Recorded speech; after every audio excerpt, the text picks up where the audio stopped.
L'histoire commence alors que Hikaru aperçoit un puissant faisceau de lumière émanant d'un bâtiment. Les alarmes retentissent à l'intérieur, et les gardes sont horrifiés de découvrir qu'un objet très important a été volé. La voleuse s'appelle Aki, et elle effectue une évasion acrobatique. Un groupe de gardes la retrouve sur le toit, mais Aki est ce qu'on appelle une haute Mekabra et elle sort son arme. Aki commence à les combattre, mais il dispose d'une arme anti-ur. Elle est capturée, et un autre hôte se prépare à reprendre le cube qu'elle a volé. Le Mekabra d'Aki prend la parole et se sent insulté par la manière dont ses semblables sont traités. Le type aux cheveux bleus ne se soucie pas de son opinion, car il pense que les Mekabras ne sont que des outils pour les humains. Le gars récupère le cube et commence à se moquer d'Aki, mais celle-ci a encore des tours dans sa manche. Elle se libère, et une bataille épique commence. L'homme ordonne qu'elle soit capturée, mais elle est beaucoup trop agile. Aki finit par attraper le cube, mais son contenant se brise, libérant une immense quantité d'énergie. C'est cette lumière qu'Hikaru a vue, et il ressent quelque chose d'étrange en entendant une voix qui appelle à l'aide. Le lendemain, Hikaru se rend à l'école et se demande ce qu'il a vu. Dans le train, Hikaru fait une sorte de crise de panique et essaie de rentrer chez lui, mais ses amis apparaissent pour le saluer. Non loin de là, Aki se fait réprimander pour avoir causé autant de remue-ménage. On lui dit que le cube devrait toujours se trouver dans les environs, et Aki jure de ne plus échouer. Hikaru raconte à ses amis la voix qu'il a entendue et la lumière vive qu'il a vue la veille au soir. Après s'être approché, le bâtiment a explosé. Hikaru a pris une vidéo, mais pour une raison inconnue, l'enregistrement ne montre rien.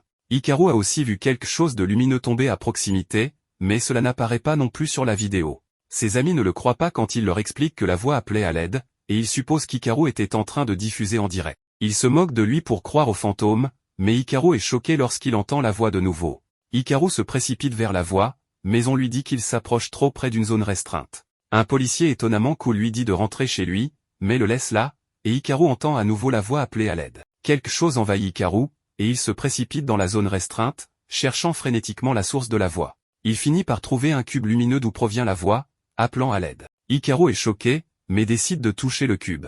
Cela provoque l'envolée du cube dans le ciel, pour une raison quelconque, et Hikaru est surpris quand il revient s'écraser au sol. Le cube manque de le toucher de peu, et il libère une immense quantité d'énergie. La lumière est incroyablement intense, et Aki est choqué en la voyant.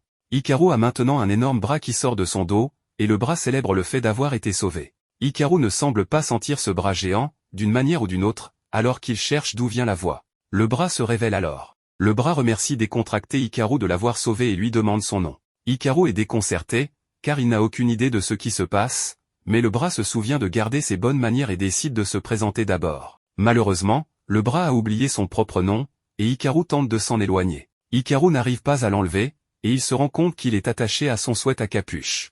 Avant qu'il ne puisse obtenir des réponses, un drone le repère et annonce que sa cible a été trouvée. Hikaru pense que c'est un drone de livraison, alors il l'ignore pour essayer de se débarrasser du bras. Malheureusement, ce drone est une arme de destruction massive, donc Hikaru doit courir pour sauver sa vie. Hikaru dit au bras de s'éloigner de lui et de rejoindre son ami le drone, mais le bras explique que Hikaru est maintenant son seul ami. Hikaru tombe alors que le bras lui tire sur le pantalon, mais il parvient à utiliser le bras pour empêcher le drone de le couper en deux. Le bras souligne qu'ils n'ont pas le temps de rire, et on voit que plusieurs autres de ces drones Terminator sont apparus. Le bras leur dit de ne pas avoir peur car ils doivent simplement travailler ensemble pour s'échapper. Ailleurs, un groupe est informé que le bras clé a été localisé. Un homme est content de le voir de retour, mais tout le monde est furieux d'apprendre qu'il est entré en contact avec un humain inconnu. Ils sont incertains, mais ils supposent que ce garçon est juste un civil. Le président de ce groupe laisse le colonel Sanders gérer la situation, et il ordonne l'établissement d'un périmètre autour de la zone. Il veut prioriser la capture du bras clé et se fiche de ce qu'il advient du garçon. Hikaru parvient à se cacher un moment, et le bras le félicite pour être un coureur rapide. Hikaru exige de savoir ce que le bras est, mais le bras ne se souvient même pas de son propre nom. La seule chose qu'il sait, c'est qu'Hikaru est un type vraiment bien. Le bras explique que sans quelque chose appelé arbitrium, il ne peut pas se déplacer comme il le souhaite. Hikaru se demande ce qu'est l'arbitrium, mais le bras est très erratique et demande juste le nom du garçon. Hikaru ne se présente pas alors qu'il s'éloigne, et il explique que le bras semble fonctionner assez bien pour s'échapper tout seul. Le bras explique qu'il pourrait encore être en danger, et il s'inquiète pour la sécurité d'Hikaru. Hikaru blâme le bras pour tout, disant qu'il sera plus en sécurité s'il s'en éloigne. Plus Hikaru s'éloigne, plus le bras semble souffrir, alors le bras le supplie de ne pas le laisser seul. Hikaru se précipite pour aider le bras, mais il se rétablit rapidement, alors il repart. Ils vont ainsi de suite quelques fois, et il devient clair qu'Hikaru doit rester proche, sinon le bras perdra son énergie. Hikaru n'a pas d'autre choix, alors il remet son sweat à capuche auquel le bras est attaché. À ce moment-là, ils sont de nouveau repérés par les drones, mais cette fois Hikaru exige que le bras se rende utile. Le bras s'exécute et entraîne Hikaru loin du danger. Plus haut, le gars aux cheveux bleus détermine que les drones suffiront à gérer un civil, car il doit se concentrer sur Aki qui est à proximité. Aki est en bas, mais elle est vraiment mauvaise pour s'orienter, et la personne dans son oreille lui dit d'aller dans l'autre direction. Aki n'a pas envie de contourner tout le bâtiment, alors ses bras lui proposent de passer en force, mais elle décide de juste se faufiler à travers une ouverture. Hikaru continue de courir pour sauver sa vie, mais Aki finit par le trouver. Elle sort ses bras et se débarrasse rapidement des drones. Aki appelle le bras de Hikaru Alma et le prévient de ne pas bouger sous peine d'être éliminé sur le champ. Les bras d'Aki lui rappellent qu'elle est censée lire un script pour apaiser ses cibles, mais ils sont interrompus par le type aux cheveux bleus. Il veut se venger de ce qui s'est passé la nuit précédente et finit par se disputer avec les bras d'Aki. Alma montre à Hikaru une issue, et Aki ne peut pas les poursuivre avec ses bras déployés. Les drones partent à la poursuite de Hikaru, mais Aki devient furieuse. Hikaru regrette d'être venu dans la zone restreinte, et il est clairement terrifié. Alma lui dit alors de le laisser derrière. Tout le monde est après lui, et Alma ne veut pas impliquer Hikaru davantage. Hikaru hésite à partir, car Alma perdrait toute sa force, et Alma est heureux de voir qu'Hikaru est vraiment une bonne personne. Cela ne fait que renforcer la détermination d'Alma, car il vient de se souvenir qu'il ne veut jamais voir des gens bien se blesser. Il dit à Hikaru d'oublier tout ce qu'il a vu et de s'enfuir le plus vite possible. À ce moment-là, on voit qu'Aki a détruit le gars aux cheveux bleus et qu'elle en a assez qu'Alma s'enfuit. Alma se rend et accepte de faire ce qu'elle demande, tant qu'elle laisse partir Hikaru. Hikaru change complètement d'avis, décidant de cesser d'être un lâche, car cela lui laisserait un goût amer de fuir. Aki décide alors qu'elle devra les détruire, mais Alma dit à Hikaru de faire un pas en avant, ce qui le surprend. Hikaru hésite, mais Alma lui explique que c'est la seule issue. Hikaru décide de faire confiance à ce bras qu'il vient de rencontrer et se précipite en avant. Alma subit une sorte de transformation qui permet à Hikaru de frapper Aki, et elle ne peut que tendre la main vers eux pendant qu'ils s'échappent. Ils émergent de la zone peu de temps après, et Hikaru se présente officiellement. De retour au bâtiment, un garçon s'effondre furieusement en se demandant qui a volé son méca-bras. Il est totalement enragé et déclare que le bras-clé est à lui. Le patron d'Aki est déçu d'apprendre qu'elle a laissé le bras s'échapper, mais il comprend, car personne ne pouvait s'attendre à ce qu'un civil soit capable de contrôler Alma. Ils n'ont pas de temps à perdre, car leurs ennemis le poursuivront sûrement, alors il renvoie Aki pour récupérer le bras. Plus tard, Hikaru emmène Alma à l'école, mais il prend soin de cacher le bras géant qui parle. Cependant, lorsqu'il arrive en classe, il est horrifié de découvrir qu'Aki est une nouvelle élève de l'école. Aki ignore tout le monde pour s'asseoir juste à côté de Hikaru et se présente. Les enquêteurs identifient rapidement le garçon qui a tenté de s'enfuir avec le bras-clé, un collégien pris au hasard dans toute cette pagaille. Selon l'enquêteur tous, l'éliminer serait un ordre cruel. D'un autre côté, sa partenaire Honor rétorque que cela montre l'importance du bras-clé, et elle se demande si Tous a des sentiments pour le garçon.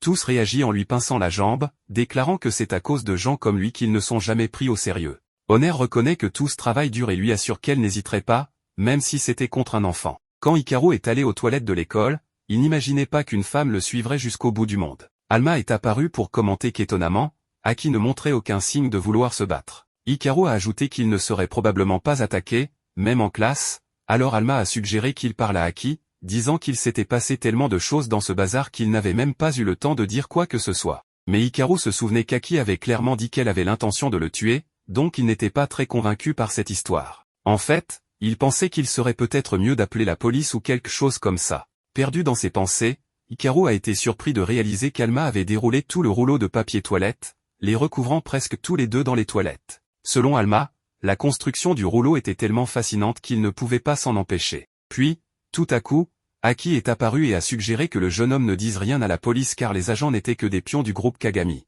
S'ils attrapaient Hikaru, ils le livreraient directement au patron. Au milieu de ce chaos, Aki a proposé d'être son garde du corps. Désespéré, Hikaru s'est plaint que c'était les toilettes des hommes et s'est enfui aussi vite que possible, toujours enveloppé dans un tas de papier toilette. Shirayama a vu le chaos se dérouler sous ses yeux, mais ce qui l'a terrifié, c'était de voir Aki le poursuivre aussi implacablement. Plus tard, Hikaru a retrouvé ses amis, qui voulaient savoir ce qu'il avait avec Aki. Le pauvre garçon a essayé d'expliquer qu'il était littéralement poursuivi, mais ses amis ne l'ont pas cru, pensant qu'il cachait quelque chose. Comme par hasard, Aki est réapparu, et un enfant a simplement indiqué où se trouvait Hikaru, mais à ce moment-là, il avait déjà pris la fuite et réussi à se cacher. Soudain, Shirayama s'est approché d'Aki et s'est présenté. Voyant que la fille semblait extrêmement agitée, elle lui a offert une boîte de biscuits tout en expliquant les saveurs présentes dans l'assortiment. Alma et Hikaru étaient terrifiés à l'idée que cette folle femme puisse frapper Shirayama, mais à leur grande surprise, Aki s'est jeté sur les biscuits sans la moindre hésitation, comme s'il n'y avait rien à craindre. En fait, Les deux semblaient même développer une amitié, bien qu'Aki n'ait clairement aucun talent pour les interactions sociales. Comme Shirayama était plus ouverte et extravertie, elle s'entendait bien, laissant Hikaru se demander ce qui se passait. Alma a suggéré que le garçon aille parler à Aki maintenant, mais Hikaru avait une meilleure idée, dormir. Alma a grogné, mais le garçon a expliqué qu'il ne pouvait pas parler du bras mécanique à l'école. En mettant cela de côté, Alma a demandé ce qu'Hikaru venait de sortir de sa poche.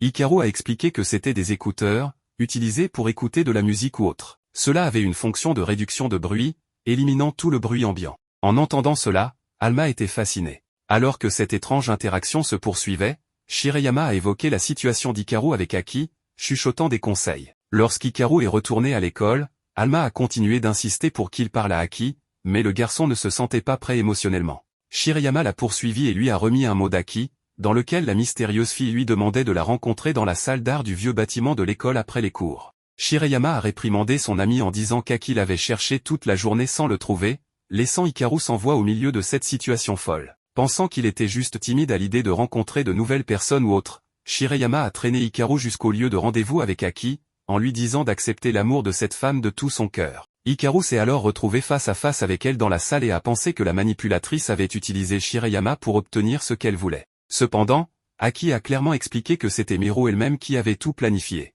En entendant Aki utiliser le prénom de Shirayama, Hikaru a perdu la tête, car elle venait littéralement de se rencontrer ce jour-là. En mettant cela de côté, il voulait savoir ce que cette fille folle voulait vraiment.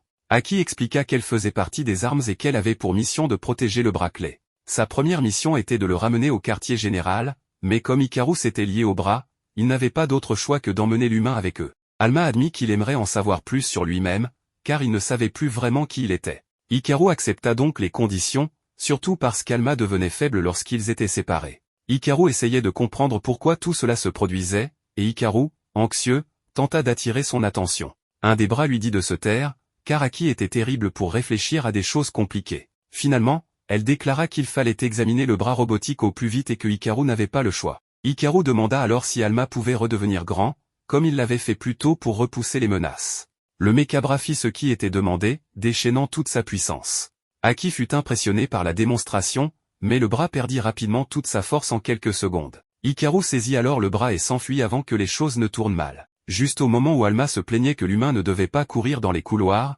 Aki les poursuivait avec toute sa fureur. Shirayama se montra et rappela à son ami qu'il devait parler à Aki correctement, ce qui provoqua la panique chez Hikaru, qui chercha désespérément une échappatoire. Pendant ce temps, tous essayaient de retrouver sa cible dans l'ancienne école, tandis que Honor l'informa qu'un étudiant gardait l'entrée, l'empêchant de s'approcher. Hikaru se retrouva piégé à l'intérieur et réalisa que sa dernière chance de s'échapper était de monter les escaliers. Un des bras d'Aki la dirigea vers la sortie de secours, tandis qu'un autre lui suggéra l'opposé, sans raison logique. Malgré cela, elle choisit de descendre. Peu après, un trou commença à s'ouvrir dans le plafond de l'étage où se trouvait Hikaru.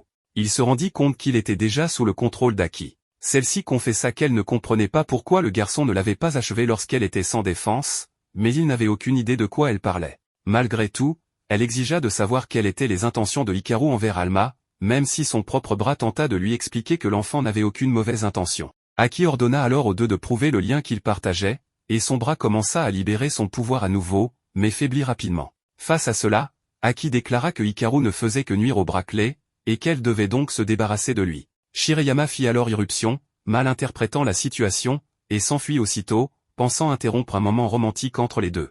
Honor saisit l'opportunité de la porte ouverte pour entrer dans l'ancienne école et se lancer à la poursuite de Hikaru. Ce dernier remarqua que l'étrange homme portait un uniforme du groupe Kagami, tandis que Honor dévoila son mot pour éliminer l'hôte d'Alma avec un tir sonique qui étourdit sa cible. L'espion ouvrit complètement la porte, donnant à tous, armés d'un fusil à longue portée, une ligne de mire claire pour abattre l'étudiant. Hikaru réussit à s'échapper de justesse et se remit à courir pendant que l'espion continuait à tirer sur lui. Honor poursuivit sa chasse, et le garçon fut à nouveau étourdi à la fin du couloir. Le sniper verrouilla sa cible et tira un autre coup, mais Aki intervint pour protéger l'étudiant innocent avec son bras métallique. À ce moment, Aki informa sa base qu'elle avait trouvé 2 mécabras sous entrave, mais il ne semblait pas être le vert. Notant la présence de Honor, Aki supposa qu'il était un sbire du département d'expansion du groupe Kagami. Alma demanda ce qu'était un mécabras sous entrave, et un des bras d'Aki expliqua que la chaîne était un dispositif qui volait la conscience des robots, les transformant en esclaves. Avec cela, Aki dit à Hikaru de se cacher avec Alma pendant qu'elle gérait la situation.